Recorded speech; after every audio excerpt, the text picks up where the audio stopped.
Satellite ಇಲ್ಲ, digital ಇಲ್ಲ, ಥಿಯೇಟ್ರುಗಳು ಜನ ಬರ್ತಾಯಿದ್ರು.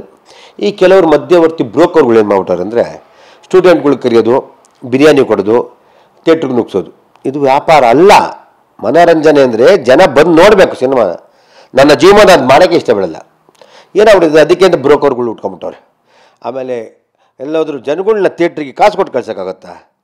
ಇದು ಅಭ್ಯಾಸ ತುಂಬ ತಪ್ಪು. ಆಮೇಲೆ ಇದಕ್ಕೆ ಅಂತ ಒಂದಷ್ಟು ಜನ ನಾನು ಸಿನಿಮಾ ಮಾರ್ನಿಂಗ್ ಶೋ ಅಷ್ಟು 100 ಜನ ಬಂದರು, ಇವೆಲ್ಲ ವೇಸ್ಟು. ಆಮೇಲೆ TRP ನೋಡಿಕೊಂಡು ರೇಟಿಂಗ್ ನೋಡ್ಕೊಂಡು ಸಿನಿಮಾ ಬರಬಾರ್ದು. ಸಿನಿಮಾ 100% ಚೆನ್ನಾಗಿದ್ದಾಗ ನಿಮ್ಗೆ ಗೊತ್ತಾಗುತ್ತೆ. ನೀವು ಯಾವುದೋ ಒಂದು ರೇಟಿಂಗ್ ನೋಡ್ತಾರೆ, ಜನ ಏನಾಗ ರೇಟಿಂಗ್ ಹೋಗ್ಬಿಟ್ಟವ್ರೆ. ರೇಟಿಂಗಿಂದ ಸಿನಿಮಾ ನೋಡಿಕೊಂಡು ರೇಟಿಂಗ್ ಸುಮಾರಂತೆ. ಒಳ್ಳೊಳ್ಳೆ ಸಿನಿಮಾಗಳು ಕಳ್ಕೊತಾ ಇದ್ದಾರೆ. ಒಳ್ಳೊಳ್ಳೆ ಸಿನಿಮಾಗಳು ರೇಟಿಂಗ್ ಕಮ್ಮಿ ಇದ್ದು ಸಿನಿಮಾ ಗೆದ್ದಿರೋ ಸಿನಿಮಾಗಳು ಕೆಲವ್ರು ಕಾಸು ಕೊಡ್ದಲ್ಲೇ ಇದು ಏನಂದರೆ ಮಾಫಿಯಾ. ಇಲ್ಲಿ ಮಾಫಿಯಾ ಸೇರ್ಕೊಂಬಿಟ್ಟೈತೆ.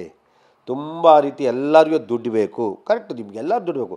ಅದು ನಿರ್ಮಾಪಕ ಬಂದಂತೆ ನಾನು ದುಡ್ಡು ಕೊಡೋದು. ಇವತ್ತು ಯಾವುದೇ ಇದರಲ್ಲಿ ತೊಗೊಂಡ್ರು ಎಲ್ಲರೂ ಕಾಸು ಬೇಕು. ಎಲ್ಲರೂ ಕಾಸು ಇಲ್ದಲೇ ಅದು ಎಲ್ಲ ಕರೆಕ್ಟ್ ಅವ್ರವ್ರ ಕಾಸು ಬೇಕು. ಆ ನಿರ್ಮಾಪಕ ದುಡ್ಡು ಹಾಕೋನ್ಗೆ ಅವ್ನು ಬೇಡವಾ? ಅವ್ನು ಹಾಕಿರೋ ದುಡ್ಡು ಯಾರು ಬೇಡವಾ? ಅಟ್ಲೀಸ್ಟ್ ಹಾಕಿರೋದು 10% ಕಟ್ಕೊಂಡಾರು ಬೇಡವಾ? ಅದಾಯ್ತಾ ಇಲ್ಲ. ಅವನು ಸರ್ವನಾಶನ ಆಗ್ತಾಯಿದೆ, ಬೇರೆಲ್ಲ ಉದ್ಧಾರ ಆಗ್ತಾವ್ರೆ ಅಂತ ನನ್ನ ಅನಿಸಿಕೆ. ಸರ್, ಈಗ first day first show house full ಆಗ್ತವೆ ಎಷ್ಟೋ ಸಿನಿಮಾಗಳು.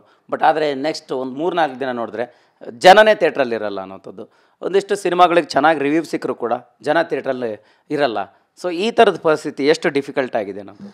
ಇವಾಗ ಫ್ಯಾಮಿಲಿ ಆಡಿಯನ್ಸ್ ಬರಬೇಕು. ಆ್ಯಕ್ಚುಲಿ ಸಿನಿಮಾ ಅನ್ನೋದೇನೆಂದರೆ ಫ್ಯಾಮಿಲಿ ಆಡಿಯನ್ಸ್ ಬರಬೇಕು. ಫ್ಯಾಮಿಲಿ ಆಡಿಯನ್ಸ್ ಯಾವಾಗ ಬರ್ತಾರೆ? ಒಳ್ಳೆ ಸಿನಿಮಾದ 1ನೇ ದಿನ 2ನೇ ದಿನ ಬರ್ತಾರೆ, ಗಂಟೆ ಬರ್ತಾರೆ ನೋಡೋಟ್ಟು. ಇದೇನಾಗಿದೆ ಅಂದರೆ ನಾವು ತಾಳ್ಮೆಯಿಂದ ಇರಬೇಕು. ಇವತ್ತೇನಾಗಿದೆ ಭಾರತೀಯ ಚಿತ್ರರಂಗದಲ್ಲಿ ಕರ್ನಾಟಕದಷ್ಟಕ್ಕೂ ನಾವು ಶಾಪ್ಗಸ್ತರು ಯಾರು ಇಲ್ಲ ಅಂತ ಹೇಳೋಕ್ಕೆ ಶುರು. ಇವತ್ತೇನಾಗಿದೆ ಅಂದರೆ ತೆಲುಗು ಸಿನಿಮಾ ತೆಲುಗಲ್ಲಿ ಬರ್ತದೆ, ತಮಿಳಲ್ಲಿ ಬರ್ತದೆ, ಕನ್ನಡದಲ್ಲಿ ಡಬ್ ಮಾಡ್ತಾರೆ, ಹಿಂದಿಲಿ ಡಬ್ ಮಾಡ್ತಾರೆ, ಹಿಂದಿಲಿ ಬರ್ತದೆ, 4 ಭಾಷೆನೂ ಎಂಜಾಯ್ ಮಾಡ್ತಾರೆ. ನಾವು ಪರಿಸ್ಥಿತಿ ಹೆಂಗಿದೆ ಆ ಥರ ಕರ್ನಾಟಕದಲ್ಲಿ ತಮಿಳು, ಕನ್ನಡ, ಮಲಯಾಳಂ ಎಲ್ಲ ಭಾಷೆ ಬಂದರೆ ನಾವೆಲ್ಲಿಂದ ಮಾಡಬೇಕು? ನಾವೆಲ್ಲಿ ಉಳ್ಕೋತೀವಿ? ಉಳ್ಕೊಳ್ಳಲ್ಲ. ನಮ್ಮ ರಾಜ್ಯ ಸರ್ಕಾರ ಇದಕ್ಕೆ ಏನಾದ್ರು ಕಡಿವಾಣ ಹಾಕಬೇಕು. ರಾಜ್ಯ ಸರ್ಕಾರಕ್ಕೆ ನಾವು ನಮ್ಮನ್ನು ದಯವಿಟ್ಟು ನೆಗಲ್ಜೆನ್ಸಿ ಯಾವ ಸರ್ಕಾರಗಳು ದಯವಿಟ್ಟು ನಿಮ್ಮೆಲ್ಲರ ಕೈ ಮುಗಿತೀನಿ. ಎಲ್ಲ ತುಂಬ ದಾನಿಗಳು, ಬುದ್ಧಿಜೀವಿಗಳು, ಸರ್ಕಾರ ಆಳುವಂಥ ಮಹಾನುಭಾವರು ಚಿತ್ರರಂಗ ನಶಿಸ್ಬಿಟ್ಟು ಸ್ವಾಮಿ. ಪುಣ್ಯಾತ್ಮರು ಡಾಕ್ಟರ್ ರಾಜ್ಕುಮಾರ್, ಮಹಾನುಭಾವರು, ಹಿರಿಯ ಪುಟ್ಟಣ್ಣ ಗಣಗಳು, ರಾಜ್ಕುಮಾರ್, ವಿಷ್ಣುವರ್ಧನ್, ಶಂಕರ್ನಾಗು ಕನಸು ಕಂಡಂಥ ಚಿತ್ರರಂಗ ನಶಿಸಿ ಹೋಗ್ತಾ ಇದೆ. ನೀವೆಲ್ಲ ಚೆನ್ನಾಗಿರಿ. ನೀವೆಲ್ಲ ಒಬ್ಬೊಬ್ಬರು 10,000 ಕೋಟಿ ಮಾಡ್ಕೊಂಡು ನೆಮ್ಮದಿಯಾಗಿ ಮನೇಲಿರಿ. ಯಾವ ಭಾಷೆ ಬೇಡ, ನಮ್ಮ ನಾಡು ಬೇಡ, ನಮ್ಮ ನುಡಿ ಬೇಡ, ಯಾರು ಏನು ಮಾಡಿದ್ರು ಸ್ವಾಮಿ. ಸತ್ಯವಾಗಿ ನಾನು ಹೃದಯಪೂರ್ವಕ ಹೇಳ್ತೀನಿ. ನಾನು ಇವತ್ತು ಇರ್ತೀನಿ, ನಾಳೆ ಹೋಗ್ತೀನಿ. ಒಬ್ಬರಾರು ಬಂದ ತಕ್ಷಣ ಬರೀ ಆಶ್ವಾಸನೆ. ಬರೋರು ಎಲ್ಲರೂ ಹೇಳ್ತಾರೆ ಒಂದು ಶೂಟಿಂಗ್ ಪರ್ಮಿಷನ್ ಇಲ್ಲ, ಒಂದು ಜಾಗ ಇಲ್ಲ, ಒಂದು ಸ್ಟುಡಿಯೋ ಇಲ್ಲ, ಒಂದು ಇನ್ಫ್ರಾಸ್ಟ್ರಕ್ಚರ್ ಬೆಳೆಸಿಲ್ಲ, ಸಿನಿಮಾ ಅಂತ ಏನಾರು ಒಂದು ಡಿಜಿಟಲ್ ಮಾಡಿಲ್ಲ, ಒಂದು UFO ಸರ್ಕಾರದಿಂದ ಏನಿಲ್ಲ. ನಮ್ಮಲ್ಲಿ ಯಾರು ಇಲ್ಲ, ಮಾಡೋಕ್ಕೂ ಇಲ್ಲ, ಮಾಡೋದು ಇಲ್ಲ. ಅದೇ ಕೇರಳದಲ್ಲಿ ಹೋಗಿ ಹೆಂಗೆ ಮಾಡ್ತಾರೆ? ನಮ್ಮಲ್ಲಿ ಮಾಡೋರು ಮಾಡಿಸ್ಕೊಳ್ಳೋರು ಇಲ್ಲ. ಒಬ್ಬರು ಪಾಪ ಸಾರಾಗೊಂದು ಹೋಗಾರಾಟಗಾರ ಕೂಗಾಡ್ತಾರೆ ಪಾಪ, ಅವರೊಬ್ಬರು ಇಷ್ಟೊಂದು ಮಾಡ್ತಾರೆ. ಬೇರೆಯವರಿಗೆ ಇಂಟ್ರೆಸ್ಟ್ ಇರಲ್ಲ. ಪುಣ್ಯವಂತರು ಹಳಬರೆಲ್ಲ ಸತ್ತೋಗ್ಬಿಟ್ರು. ನಾವಿಲ್ಲ. ಯಾಕೆಂದರೆ ಸರ್ಕಾರಗಳು ಇವೆಲ್ಲ ಭಾಷೆ ಅಂತ ಸಿನಿಮಾ ಬಂದು ಉಳಿಸ್ಬೇಕು ಸರ್. ಎಲ್ಲ ರಾಜ್ಯದ ಎಲ್ಲ ಪಕ್ಷದ ಆಗಲಿ ಯಾರಿಗೂ ಅದು ಇಂಟ್ರೆಸ್ಟ್ ಇಲ್ಲ. ಸಿನಿಮಾ ಅನ್ನೋದು ಉಳಿಬೇಕು, ಭಾಷೆ ಉಳಿಬೇಕು. ಭಾಷೆ ಉಳಿಯೋದು ಸಿನಿಮಾಯಿಂದಲೇ ಭಾಷೆ ಉಳಿತಾ ಇರುತ್ತೆ. ನೀವೆಲ್ಲ ಮನ್ಸು ಮಾಡಿ ಏನಾದ್ರು ಮಾಡಿದ್ರೆ ಚಿತ್ರರಂಗ ಉಳಿತದೆ, ನಮ್ಮ ಭಾಷೆ ಉಳಿತದೆ. ಎಲ್ಲರೂ ಪೊಲಿಟಿಷನ್ ಅವರು ದುಡ್ಡು ಮಾಡ್ಕೊಂಡು ಅವ್ರವ್ರ ಮಕ್ಕಳು ಎಂಜಾಯ್ ಮಾಡ್ಕೊಳ್ತಾರೆ. ನಮ್ಮ ಸಿನಿಮಾ ನಮ್ಮ ಹಾಳಾಗೋಗ್ತದೆ. ಬೆಂಗಳೂರು ಸಿಟಿ, ಗಾರ್ಡನ್ ಸಿಟಿ ಹೋಗಿ ನಾವೆಲ್ಲ ಕ್ಲೀನ್ ಸಿಟಿ ಆಗೋಗ್ತೀವಿ. ಬೇರೆಯವ್ರು ಬಂದಿರ್ತಾರೆ, ಎಂಜಾಯ್ ಮಾಡ್ತಾರೆ. ಇನ್ನೆಷ್ಟು ವರ್ಷ ಇರ್ತಾರೆ ಜನಗಳು? ಇನ್ನೊಂದು 1 ತಲೆಮಾರು 2 ತಲೆಮಾರು ಖಾಲಿ ಆಗ್ಬಿಡ್ತದೆ ಅಂತ ನಾನು ಹೇಳೋಕ್ಕೆ ಇಷ್ಟಪಡ್ತೀನಿ. ಎಸ್, ಈಗ ಪರ್ಟಿಕ್ಯುಲರಾಗಿ ಈ ಬಿಗ್ ಬಜೆಟ್ ಸಿನಿಮಾಗಳು ಹಿಟ್ಟಾದಾಗ, ಆ ಶೈಲಿಯ ಸಿನಿಮಾಗಳು ರೆಡಿ ಆದಾಗ ಎಲ್ಲರೂ ಕೂಡ ಅದೇ ರೀತಿಯ ಸಿನಿಮಾನ ಎಕ್ಸ್ಪೆಕ್ಟ್ ಮಾಡುವಂಥದ್ದು ಆಗ್ತಿದೆಯಾ?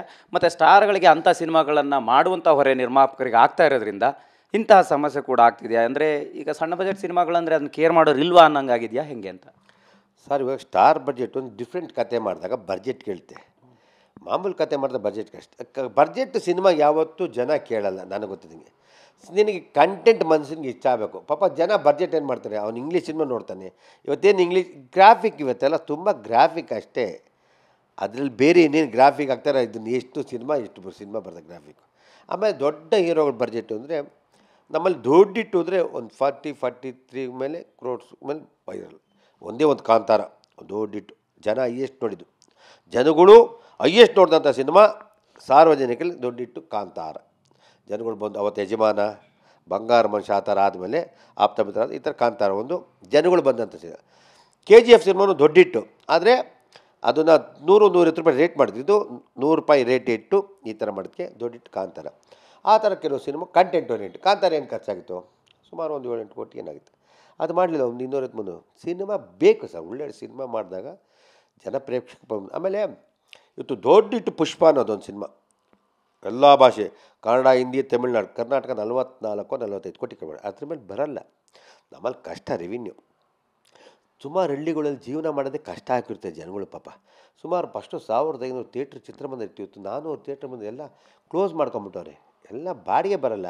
10,000, 3,000, 2,000 ಬಂದು ಇಲ್ಲಿಂದ ಕೊಡ್ತಾರೆ ಅವರು ಪಾಪ. ಹೇಳಿ, ಕರೆಂಟ್ ಬಿಲ್ ಕಟ್ತಾರಾ, ಇಲ್ಲ ಸ್ಟಾಫ್ ಪೇಮೆಂಟ್ ಕೊಡ್ತಾರಾ? ಯಾಕೆಂದರೆ ಆಮೇಲೆ ನಮ್ಮ ಪ್ರೇಕ್ಷಕ ಬಂಧುಗಳು ನಿಜವಾಗಿ ತುಂಬ ನಮ್ಮನ್ನು ಗೌರವಿಸ್ತಾರೆ, ಪ್ರೀತಿಸ್ತಾರೆ. ನಾವು ಅದಕ್ಕೆ ತಡ್ಕೋಬೇಕು, ಶಕ್ತಿ ಇರಬೇಕು.